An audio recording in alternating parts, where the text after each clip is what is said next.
Hello everyone, आप सभी दोस्तों का स्वागत है। इस वीडियो में हम लोग देखने वाले हैं एनएसडीएल आईपीओ को। एनएसडीएल आईपीओ की जो ऑफिशियल डेट और प्राइसमेंट आ चुकी है उसके अकॉर्डिंग वैल्यूएशन मैट्रिक्स पे किस तरीके कैसी कंपनी ने वैल्यूएशन रखा है, आईपीओ डेट, प्राइसमेंट, ग्रे मार्केट प्रीमियम और इस आईपीओ की आने की वजह से कौन से कंपनी के शेयर होल्डर्स को देखा जाए तो यहाँ पे आपको आने वाले समय में बेनिफिट या आप लोगों को देखा जाए तो मोमेंटम जो है वो शिफ्ट होते हुए देखने को मिल सकती है। पॉजिटिव या नेगेटिव डायरेक्शन में उनको हम लोग देखेंगे। सो वीडियो को इंतजार देखिएगा और ऐसे ही daily IPO, grey market premium से जुड़ी अपडेट के लिए चैनल को सब्सक्राइब कर लीजिए। साथ ही कमेंट्स में टेलीग्राम ग्रुप का लिंक दिएगा, वहाँ भी जुड़ सकते हो टाइम पे अपडेट के लिए।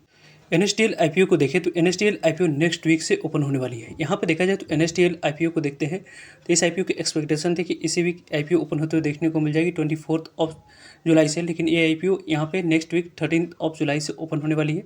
31 जुलाई की बात करते हैं तो यहाँ पे आपको दूसरा दिन अप्लाई करने के लिए समय मिलेगा। 1 अगस्त की बात करें तो आखिरी दिन इस आईपीओ में अप्लाई करने के लिए समय मिलने वाला है। कंपनी की वैसे फेस वैल्यू 2 रुपीज़ है। कंपनी की प्राइस बैंड की बात करते हैं तो upper price band, lower price band नहीं बल्कि अपर प्राइस बैंड 800 रुपये पे जो रखा गया है, उसी 800 रुपये कट ऑफ प्राइस पे 18 इक्विटी शेयर मिनिमम इस आईपीओ में अप्लाई करते समय आपको सिलेक्ट करना होगा।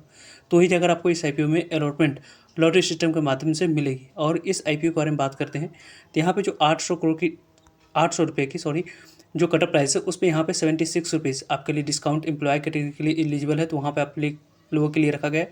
लगभग यहाँ पे देखा जाए तो 724 रुपये आपके लिए कटर प्राइस निकल कर आ रही है, उसी कटर प्राइस पे आपको अप्लाई करनी है।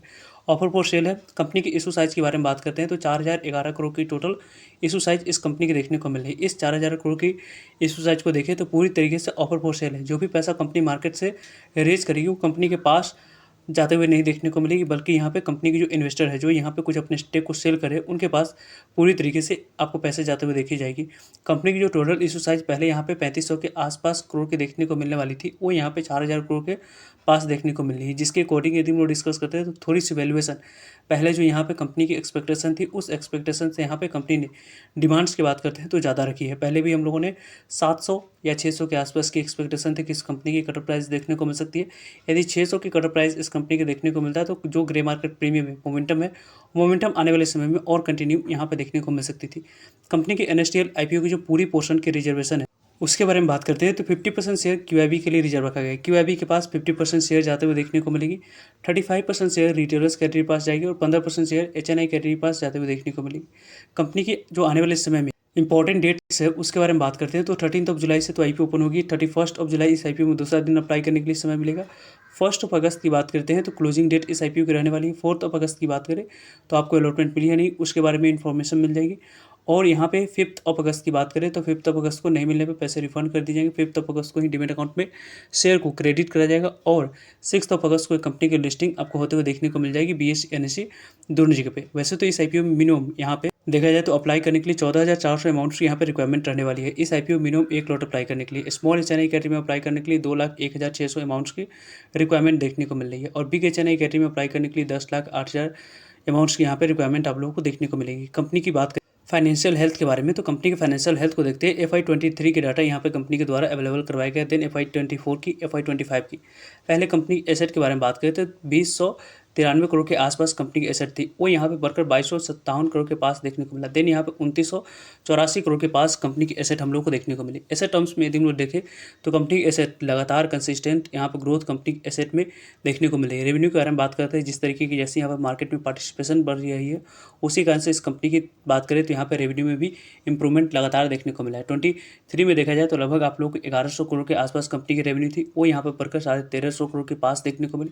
अब यहाँ पे 1500 करोड़ से ऊपर की कंपनी की रेवेन्यू हम लोग को देखने को मिली। रेवेन्यू टर्म्स में यदि हम लोग डिस्कस करें तो कंपनी के revenue year on year base पे यहाँ पे काफ़ी अच्छी ग्रोथ दिखाते हुए देखने को मिल रही है। कंपनी की प्रॉफिट की बात करें, टैक्स देने के बाद कंपनी की प्रॉफिट को देखें तो पहले 235 करोड़ के पास कंपनी की प्रॉफिट थी, 275 करोड़ के पास। देन यहाँ पे 343 करोड़ के पास कंपनी की प्रॉफिट देखने को मिल रही है।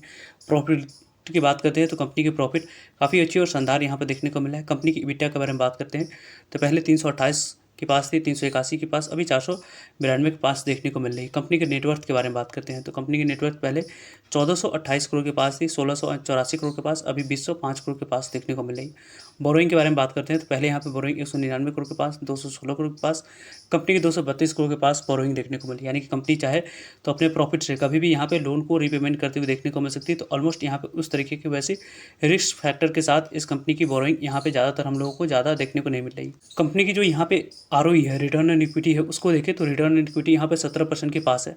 रिटर्न ऑन कैपिटल एम्प्लॉयड के बारे में बात करते हैं तो रिटर्न ऑन कैपिटल एम्प्लॉयड आप लोगों को कितनी देखने को मिल रही है, तो वो यहाँ पे देख सकते हैं कि लगभग 23 के पास है। रिटर्न ऑन नेटवर्थ यहाँ पे 17.11% के पास है। प्रॉफिट आफ्टर टैक्स मार्जिन की बात करते हैं तो कंपनी की प्रॉफिट आफ्टर टैक्स मार्जिन यहाँ पे थोड़ी सी अच्छी देखने को मिली, 22.35% के पास है। 20% से ऊपर किसी भी कंपनी की प्रॉफिट आफ्टर टैक्स मार्जिन काफ़ी अच्छी और बेहतरीन मानी जाती है। इबिटा मार्जिन की बात करें 23.95 की है। प्राइस टू बुक वैल्यू 7.98 की है। कंपनी के बारे में बात करते हैं तो कंपनी की जो प्राइस टू अर्निंग है, इसके पीयर कंपटीटर एक ही आप लोगों को पहले से BSE NSE दोनों जगह पर लिस्टेड है, उनकी यदि हम लोग बात करते हैं तो यहाँ पे NSDL कंपनी को देखिए तो NSDL जो यहाँ पे पहले से ही जो ओल्ड एज ब्रोकेज है उनके द्वारा यहाँ पे ज़्यादातर यूज़ की जाती है, और जो यहाँ पे न्यू एज टेक्नोलॉजी से जुड़ी हुई ब्रोकेज फॉर्म है जैसे NSDL की बात करते हैं तो वहाँ पे आप लोगों को ज़्यादा बैंक हो गई, और जो यहाँ पे वेल नोन जो पहले से यहाँ पे देखा जाए तो ब्रोकेज है उनके द्वारा NSDL की यूज़ की जाती है। CDSL की बात करते हैं तो न्यू एज टेक्नोलॉजी जो ब्रोकेज फॉर्म है, जीरोधा हो गया, अपस्टॉक्स हो गया और ग्रो हो गया, तो यहाँ पे CDSL यूज़ की जाती है। यहाँ पे CDSL की जो प्राइस टू अर्निंग है वो यहाँ पे 68 की है, और इसकी प्राइस टू अर्निंग की बात करते हैं 46 की रखी गई है। यानी कि वैल्यूएशन वाइज थोड़ी सी कंपनी ने जो अपने पीयर कंपटीटर है उसके अकॉर्डिंग यहाँ पे वैल्यूएशन थोड़ी सी सस्ती रखी गई है। वैसे यहाँ भी देखा जाए तो आने वाले समय में जो वैल्यूएशन मैट्रिक्स पे हम लोगों ने पहले भी डिस्कस किया था कि 3500 करोड़ के आसपास कंपनी की इशू साइज रखी जाती है, तो काफ़ी अच्छी इशू साइज मानी जाएगी। लेकिन ओवरऑल जो इशू साइज हम लोग को देखने को मिल रही है वो इशू साइज यहाँ पर थोड़ी सी आप लोगों को ज़्यादा महंगी देखने को मिल रही है, जिसके कारण से यहाँ पे जो ग्रे मार्केट प्रीमियम है, जिस तरीके की जैसे यहाँ पे कारोबार स्टार्ट हुई थी उसी तरीके की वैसे ही यहाँ प्रीमियम पे इसके ग्रे मार्केट प्रीमियम है उतनी यहाँ पे जो तेज़ी देखनी चाहिए उस तरीके की वैसी तेज़ी देखने को नहीं मिल रही है। ओवरऑल इस कंपनी को यदि हम लोग देखें तो इस कंपनी की ऑब्जेक्टिव क्या है, किसी भी तरीके कोई भी पैसा जो 4000 करोड़ की मार्केट की यहाँ पे रेज करने वाली कंपनी वो यहाँ पे कंपनी के पास जाते हुए नहीं देखने को मिलेगी। कंपनी यहाँ पे देखा जाए तो पूरी तरीके से पैसे की यूज़ आप लोगों को देखा जाए तो अपने जो एग्जिस्टिंग शेयर होल्डर्स है उनको यहाँ पे एग्जिट करवाने के लिए 4000 करोड़ की IPO लाई जा रही है।